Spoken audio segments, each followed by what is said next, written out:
Hey everybody, we're here at the end of week 8. We are almost done, 1 week left. And one thing that's really stood out to me this year is yet again the importance and influence of what happens when you bring, like the family values questions to the table. Legislators are asking more questions, lobbyists are asking more questions. Things are being ordered towards, what's good for families. And it's been awesome to watch, whether it's bill discussions or amendment negotiations, to watch things get ordered towards that question. What's good for South Dakota families? Yeah, I think that's right. It really helps kind of construct a worldview around, let's consider the family when we consider legislation. And so I think that's been super helpful.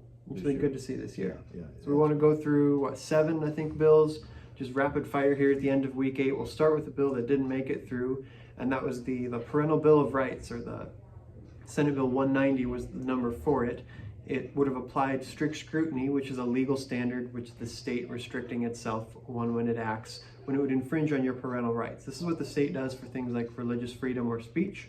We were hoping to apply that same legal protection to parenthood, as well as outline clearly a lot of the fundamental rights of a parent. Unfortunately, that bill died on the House side, so we'll look at next year for more opportunities.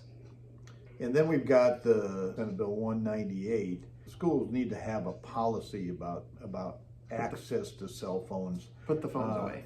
Basically put them away because they interfere with learning. They impact even academic progress, and as you can imagine, there's so many problems that come from having access to a cell phone in the school. So it'll be interesting to see how that turns out today. Won't it? Yep, and then the App Store 1275, this was the age verification measure that was just say before you download applications or before you're able to sign contracts, there was a one-time age verification requirement. So basically when you're setting up the phone. So then from then on, the phone knows, yes, you're a legal consenting adult who can sign contracts, or no, you're not. Send a notification over to mom's phone or dad's phone. We were disappointed to see that one go down in committee this week. Yeah, we were. We also dealt with 2 bills this session dealing with abortion. One was House Bill 1257, if you want to look it up. And basically what that did is it clarified that miscarriages are not considered unlawful abortions. And so we just wanted to make that very clear as we move forward on that issue. And then the other one is what we call the abortion pill bill, and that's House Bill 1274. And that just passed the State Affairs Committee here yesterday. And so that'll be on the floor, and we're confident of its passage as well. The miscarriage bill is on the way to the governor already, and we anticipate that the other bill will head there too. Basically, the purpose of that bill, the changes in that bill, is to allow the Attorney General to prosecute these chemical abortion pills coming into the state from out of state. Then the sports betting measure that we had talked about several times, which would have been mobile sports betting, moving the state from just in-person to mobile.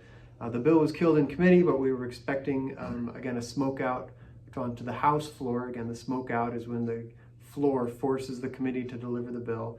That smoke out failed on the House floor this week, so the mobile sports betting issue is done for this year.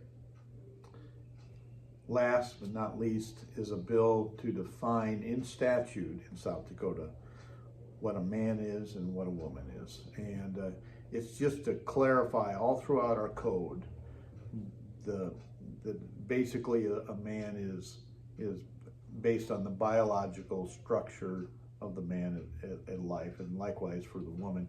We think it's necessary, and it's been flying through the chambers, and so we're looking forward to that passing the last chamber here and then moving on to the governor. Yep, so, committee this week, on the floor, on the final chamber next week. Yep, on Monday. Yep. But that's a recap of week 8. We've only got one more week after this, and then watch for news on our legislative report events, where we will invite you guys for lunch and we'll run through all the details. But there's just one more week of session. We are almost done. Yeah, I can see the end from here.